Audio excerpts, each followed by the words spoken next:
یہ قرآن اس نوعیت کی کتاب نہیں ہے کہ اللہ نے بیک وقت اسے لکھ کر محمد صلی اللہ علیہ وسلم کو دے دی اور کہہ دیا کہ اسے شائع کر کے لوگوں کو ایک خاص رویہ زندگی کی طرف بلائیں۔ نیز یہ اس نوعیت کی کتاب بھی نہیں ہے کہ اس میں مصنفانہ انداز پر کتاب کے موضوع اور مرکزی مضمون کے مطابق بحث کی گئی ہو،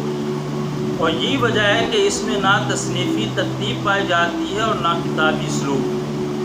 دراصل اس کی نوعیت یہ ہے کہ اللہ تعالیٰ نے عرب کے شہر مکہ میں اپنے ایک بندے کو پیغمبری کی خدمت کے لیے منتخب کیا اور اسے حکم دیا کہ اپنے شہر اور اپنے قبیلہ قریش کے سے دعوت کی ابتدا کرے، اور یہ کام شروع کرنے کے لیے آغاز میں جن ہدایات کی ضرورت تھی صرف وہی دی گئیں، اور وہ زیادہ تر 3 مضمونوں پر مشتمل تھی۔ ایک پیغمبر کو اس امر کی تعلیم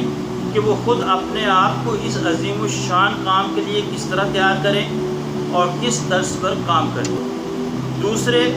حقیقت نفس الامری کے مطابق ابتدائی معلومات اور حقیقت کے بارے میں ان غلط فہمیوں کی مجمل تردید جو گرد و پیش کے لوگوں میں پائی جاتی تھی، اس کی وجہ سے ان کا رویہ غلط ہو رہا تھا۔ تیسرے، صحیح رویے کی طرف دعوت اور ہدایت الہی کے ان بنیادی اصول اخلاق کا بیان جن کی پیروی میں انسان کے لیے فلاح و سعادت ہے۔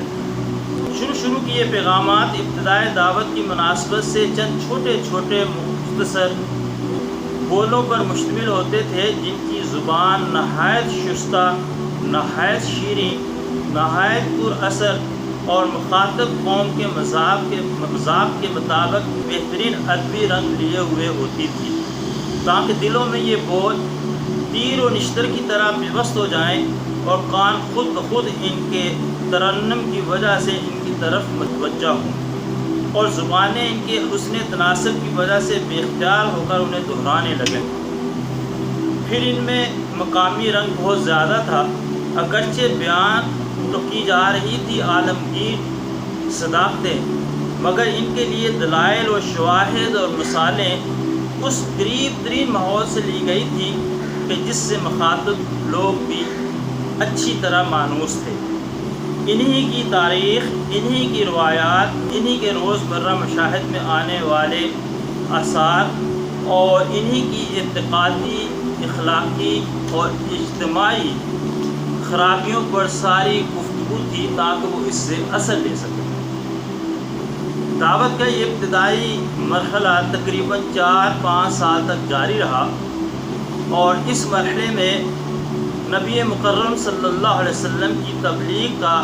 رد عمل 3 صورتوں میں ظاہر ہوا۔ نمبر 1، چند صالح آدمی اس دعوت کو قبول کر کے امت مسلمہ بننے کے لیے تیار ہو گئے۔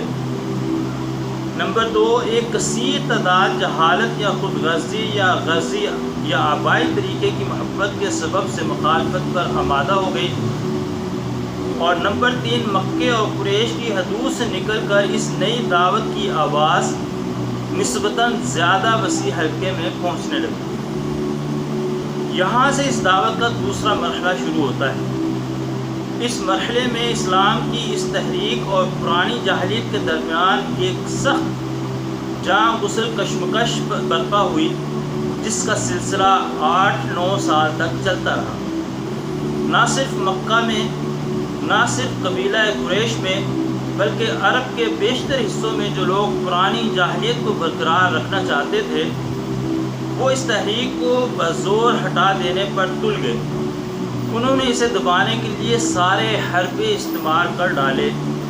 جھوٹا پروپیگنڈا کیا،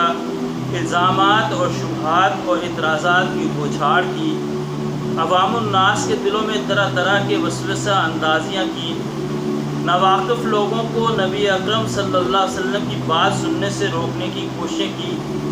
اسلام قبول کرنے والوں پر نہایت وحشیانہ ظلم و ستم ڈھائے، ان کا معاشی اور معاشرتی مقاطع کیا، اور ان کو اتنا تنگ کیا کہ ان میں سے بہت سے لوگ 2 دفعہ اپنے گھر کو چھوڑ کر حبشہ کی طرف ہجرت کر جانے پر مجبور ہوئے، اور بالآخر تیسری مرتبہ ان سب کو مدینے کی طرف ہجرت کرنی پڑی۔ لیکن اس شدید اور روز افزا مزاحمت کے باوجود یہ تحریک چلتی گئی۔ مکہ میں کوئی خاندان اور کوئی گھر ایسا نہ رہا جس کے کسی نہ کسی فرد نے اسلام قبول نہ کر لیا ہو۔ جو بیشتر مخالفین اسلام کی دشمنی میں شدت اور تلخی کی وجہ یہی تھی کہ ان کے اپنے بھائی بھتیجے، اپنے بیٹیاں بہنیں اور بہنوئی دعوت اسلام کے لیے نہ صرف پیرو بلکہ جانثار حامی ہو گئے تھے، اور ان کے اپنے دل و جگر کے ٹکڑے ان سے برسر پیغار ہونے کو تیار تھے۔ پھر لطف یہ ہے کہ جو لوگ پرانی جاہلیت سے ٹوٹ کر اس نوخیز تحریک کی طرف آ رہے تھے، وہ پہلے بھی اپنی سوسائٹی کے بہترین لوگ سمجھے جاتے تھے، اور اس تحریک میں شامل ہونے کے بعد وہ اتنے نیک، اتنے راست باز اور اتنے پاکیزہ اخلاق کے انسان بن جاتے تھے کہ دنیا اس دعوت کی برتری محسوس کیے بغیر نہیں رہ سکتی تھی جو ایسے لوگوں کو اپنی طرف کھینچ رہی تھی اور انہیں یہ کچھ بتا رہی تھی۔ اس طویل اور شدید کشمکش کے دوران اللہ تعالیٰ حسب موقع اور حسب ضرورت اپنے نبی پر ایسے پرجوش خطبے نازل کرتا رہا جن میں دریا کی سی روانی، سیلاب کی سی قوت اور تیز و تند آگ کی سی تاثیر تھی۔ ان خطبوں میں ایک طرف اہل ایمان کو ان کے ابتدائی فرائض بتائے گئے اور ان کے اندر جماعتی شعور پیدا کیا گیا، انہیں تقویٰ اور فضیلت اخلاق، پاکیزگی سیرت کی تعلیم دی گئی اور ان کو دین حق کی تبلیغ کے طریقے بتائے گئے۔ کامیابی کے وعدوں اور جنت کی بشارتوں سے ان کی ہمت بڑھائی گئی، انہیں صبر و ثبات اور بلند حوصلگی کے ساتھ اللہ کی راہ میں جدوجہد کرنے پر ابھارا گیا، اور فداکاری کا ایسا زبردست جوش اور ولولہ ان میں پیدا کیا گیا کہ وہ ہر مصیبت جھیل جانے اور مخالفت کے بڑے سے بڑے طوفان کا مقابلہ کرنے کے لیے تیار ہو گئے۔ دوسری طرف مخالفین اور راہ راست سے منہ موڑنے والے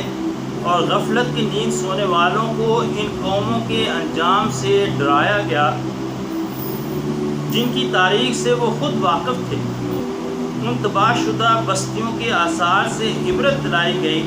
کہ جن کے کھنڈر پر سے شب و روز اپنے سفروں میں ان کا گزر ہوتا تھا۔ توحید اور آخرت کی دلیلیں ان کھلی کھلی نشانیوں سے دی گئی جو رات دن زمین و آسمان میں ان کی آنکھوں کے سامنے نمایاں تھی، اور جن کو وہ خود اپنی زندگی میں ہر وقت دیکھتے اور محسوس کرتے تھے۔ شرک اور دعوی خود مختاری اور انکار آخرت اور تقلید آبائی کی غلطیاں ایسے بین واضح دلائل سے واضح کی گئیں جو دل کو لگنے اور دماغ میں اتر جانے والے تھے۔ پھر ان کے ایک ایک شبہ کو رفع کیا گیا، ایک ایک اعتراض کا معقول جواب دیا گیا، ایک ایک الجھن جس میں وہ خود پڑے ہوئے تھے یا دوسروں کو الجھانے کی کوشش کرتے تھے صاف کی گئی، اور ہر طرف سے گھیر کر جاہلیت کو ایسا تنگ پکڑا گیا کہ عقل و خرد کی دنیا میں اس کے لیے ٹھہرنے کی کوئی جگہ باقی نہ رہی۔ اس کے ساتھ پھر ان کو خدا کے غضب اور قیامت کی ہولناکیوں اور جہنم کے عذاب کا خوف دلایا گیا۔ باقی کے برے اخلاق اور غلط طرز زندگی رسوم اور حق دشمنی اور مومن آزاری پر انہیں ملامت کی گئی، اور اخلاق و تمدن کے وہ بڑے بڑے بنیادی اصول ان کے سامنے پیش کیے گئے جن پر ہمیشہ سے خدا کی پسندیدہ صالح تہذیبوں کی تعمیر ہوتی چلی آ رہی ہے۔ یہ مرحلہ مختلف منزلوں پر مشتمل تھا جن میں سے ہر منزل میں دعوت نہایت وسیع ہوتی گئی، جدوجہد اور مزاحمت میں زیادہ سخت ہو گئی، اور مختلف عقائد اور مختلف طرز عمل رکھنے والے گروہوں سے سابقہ پیش آتا گیا، اور اس کے مطابق اللہ کی طرف سے آنے والے پیغامات میں مضامین کا تنوع بڑھتا گیا۔ یہ ہے قرآن مجید کی مکی صورتوں کا پس منظر۔ مکے میں اس تحریک کو اپنا کام کرتے ہوئے 13 سال گزر چکے تھے کہ یکا یک مدینے میں اس کو ایک ایسا مرکز بہم پہنچ گیا جہاں اس کے لیے ممکن ہو گیا کہ عرب کے تمام حصوں سے اپنے پیرووں کو سمیٹ کر ایک جگہ اپنی طاقت مجتمع کر لے۔ چنانچہ نبی اکرم صلی اللہ علیہ وسلم اور بیشتر متبعین اسلام ہجرت کر کے مدینہ پہنچ گئے اور اس طرح یہ دعوت تیسرے مرحلے میں داخل ہوئی۔ اس مرحلے میں حالات کا نقشہ بالکل بدل گیا۔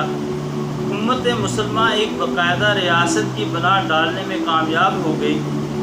پرانی جاہلیت کے علم برداروں سے مسلح مقابلہ شروع ہوا۔ پچھلے انبیاء کی امتوں یعنی یہود و نصارہ سے بھی سابقہ پیش آیا۔ خود امت مسلمہ کے اندرونی نظام میں مختلف قسم کے منافق گھس آئے اور ان سے بھی نمٹنا پڑا۔ اس 10 سال کی شدید کشمکش سے گزر کر آخرکار یہ تحریک کامیابی کی اس منزل پر پہنچ گئی کہ سارا عرب اس کے زیر نگیں ہو گیا اور عالمگیر دعوت و اصلاح کے دروازے اس کے سامنے کھل گئے۔ اس مرحلے کی مختلف منزلیں تھیں اور ہر منزل میں اس تحریک کی محسوس ضرورتیں تھیں۔ ان ضرورتوں کے مطابق اللہ تعالیٰ کی طرف سے ایسی تقریریں نبی اکرم صلی اللہ علیہ وسلم پر نازل ہوتی رہیں جن کا انداز کبھی آتشی خطابت کا، کبھی شاہانہ فرامین اور احکام کا، کبھی معلمانہ درس و تعلیم کا اور کبھی مصلحانہ افہام و تفہیم کا ہوتا تھا۔ ان میں بتایا گیا کہ جماعت اور ریاست اور مدنیت صالحہ کی تعمیر کس طرح کی جائے، زندگی کے مختلف شعبوں کو کن اصولوں و ضوابط پر قائم کیا جائے، منافقین سے کیا سلوک ہو، ذمی کافروں سے کیا برتاؤ ہو، جو اہل کتاب سے تعلق کی کیا نوعیت رہے، برسر جنگ دشمنوں اور معاہدوں اور قوموں کے ساتھ کیا طرز عمل اختیار کیا جائے۔ منظم اہل ایمان کا یہ گروہ دنیا میں خداوند عالم کی خلافت کے فرائض انجام دینے کے لیے اپنے آپ کو کس طرح تیار کرے۔ ان تقریروں میں ایک طرف مسلمانوں کی تعلیم و تربیت کی جاتی تھی، ان کی کمزوریوں پر تنبیہ کی جاتی تھی